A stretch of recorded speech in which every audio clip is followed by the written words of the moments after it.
HTML Bangla video টিউটোরিয়ালের তৃতীয় পর্বে আপনাদের সবাইকে স্বাগতম জানাচ্ছি। আমি ফরহাদ হোসেন। তো গত পর্বে আমরা HTML কি এবং দুটি HTML ট্যাগ নিয়ে আলোচনা করেছিলাম। একটি হচ্ছে p ট্যাগ এবং একটি হচ্ছে h1 ট্যাগ। তো এই পর্বে আমরা HTML এর আরো কিছু ট্যাগ সম্পর্কে জানবো এবং দেখব কি কাজ করে HTML ট্যাগ, আরো ডিটেলস দেখার চেষ্টা করব। তো সর্বপ্রথম আমি একটি ফোল্ডার ক্রিয়েট করে নিচ্ছি। ফোল্ডারটার নাম দিলাম HTML এবং HTML ফোল্ডারের ভিতরে আমি একটি ফাইল নিব index.html। তো দেখতেই পাচ্ছেন আমার ফাইলের ফাইল টাইপ বা এক্সটেনশন শো করতেছে না। তো এর কারণ আপনারা অলরেডি জানেন যে আমার ফাইলের টাইপ বা এক্সটেনশন অপশনটি হাইড করা আছে।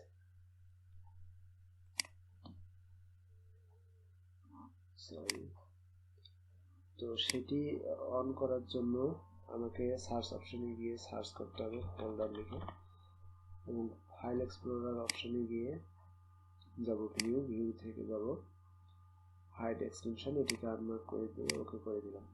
এখন শো করতেছে। আমি যে ফাইলটি ক্রিয়েট করছি সেটা হচ্ছে .txt ফাইল।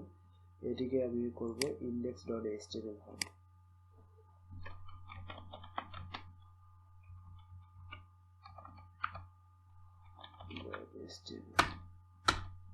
আমার index.html ফাইলটি ক্রিয়েট হয়ে গেল। এখন যদি আমি ফাইলটিতে ডাবল ক্লিক করি তাহলে সেই ফাইলটি ওপেন হচ্ছে ব্রাউজারে এবং কোনো কন্টেন্ট শো করতেছে না। এখন আমি চাচ্ছি আমার HTML যে ফাইলটি আমি ক্রিয়েট করলাম এখানে তার মধ্যে কিছু কন্টেন্ট শো করতে।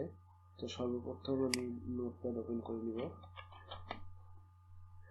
নোটপ্যাড, এবার এই নোটপ্যাডের মধ্যে সেই ফাইলটাকে আমি ওপেন করে নেব যে ফাইলটা আমি ক্রিয়েট করলাম। তো আমি ক্রিয়েট করছি ডেস্কটপের HTML ফোল্ডারের ভিতরে। এখানে ফাইলটা দিলাম all index.html।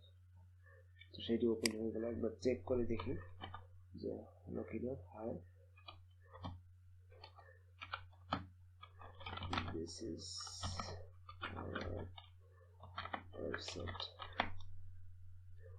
এবার সেভ করে আমি যদি দেখি ব্রাউজারে গিয়ে তাহলে আমি দেখতে পাচ্ছি this is our website, কাজ করতেছে। তো গত পর্বে আমি p ট্যাগ নিয়ে আলোচনা করেছিলাম। তো এই যে কিছু প্লেন টেক্সট আমি দেখতে পাচ্ছি এখন আমার ব্রাউজারে। তো এই প্লেন টেক্সটকে বাইন্ডিং করা হয় আসলে p ট্যাগ দিয়ে। ট্যাগ এবং ট্যাগ লেখার নিয়ম আপনারা অলরেডি জানেন যে একটি ট্যাগের দুটি পার্ট থাকে, একটি হচ্ছে ওপেনিং পার্ট এবং একটি হচ্ছে ক্লোজিং পার্ট। তো আমি যদি এখন p ট্যাগের ভিতরে দিয়ে দেখি তো দেখতে পাবো যে তেমন কোনো চেঞ্জই আসবে না, অর্থাৎ ডিফল্ট ভাবে ব্রাউজারের যে ডিফল্ট সেটিং থাকে সেটিকেই রিপ্রেজেন্ট করতেছে। বাট যদি আমি এই একই টেক্সটকে h1 এর ভিতর দিই, আমি করে দিলাম h1,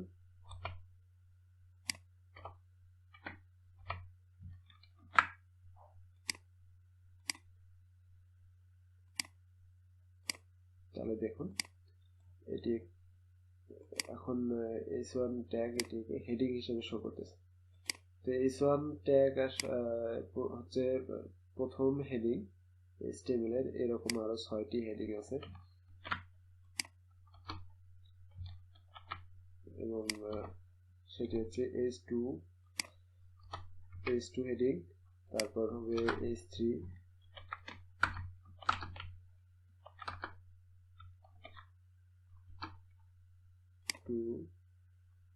h3 হেডিং, তারপর হবে h4, তারপর h5 এবং h6। h1 2 এটি আসলে সাইজকে রিপ্রেজেন্ট করে। h1 দ্বারা বোঝা যাচ্ছে সর্ববৃহৎ ট্যাগ বা সবথেকে বড় যে ট্যাগ, সবথেকে বড় যে হেডিং সেটি হচ্ছে h1 হেডিং, তার থেকে একটু ছোট হবে h2 হেডিং, তার থেকে একটু ছোট হবে h3, এভাবে h6 পর্যন্ত যাবে। তো এখন আমি যদি ফাইল সেভ করে আমি আউটপুট দেখি, তাহলে আমি দেখতে পাচ্ছি এটি হচ্ছে আমার h1 ট্যাগ, অর্থাৎ সব থেকে বড় হেডিং, তারপর একটু ছোট, তারপরটা আর একটু ছোট, এভাবে h6 পর্যন্ত, এবং h6 হচ্ছে সব থেকে ছোট ট্যাগ। তো মোটামুটি আমরা 7টা ট্যাগ সম্পর্কে জানলাম। একটা হচ্ছে h1। আচ্ছা, আমি এখানে লিখে দিই তাহলে। একটা হচ্ছে সর্বপ্রথম জেনেছি p ট্যাগ সম্পর্কে, তারপর জানলাম h1 একটা ট্যাগ, তারপর h2 একটা ট্যাগ, তারপর h3 একটা ট্যাগ, তারপর h4 একটা ট্যাগ, এবং h5 একটা ট্যাগ, h6 একটা ট্যাগ। এবং ট্যাগ লেখার নিয়ম, আমি যদি p ট্যাগটাকে লিখতে চাই তাহলে এভাবে লিখব, p /p। h1 কে যদি আমি লিখতে চাই তাহলে এভাবে লিখব, h1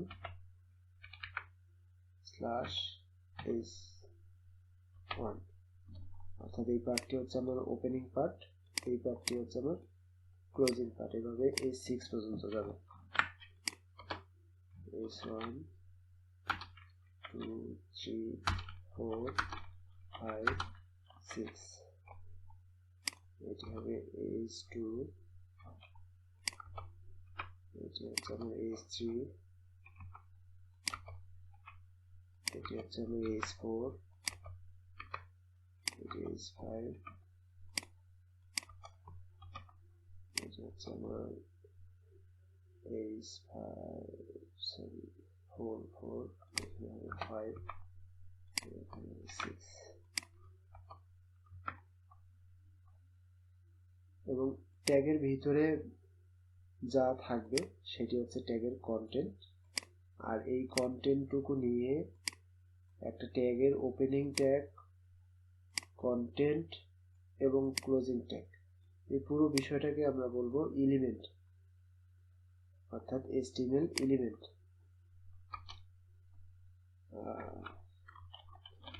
HTML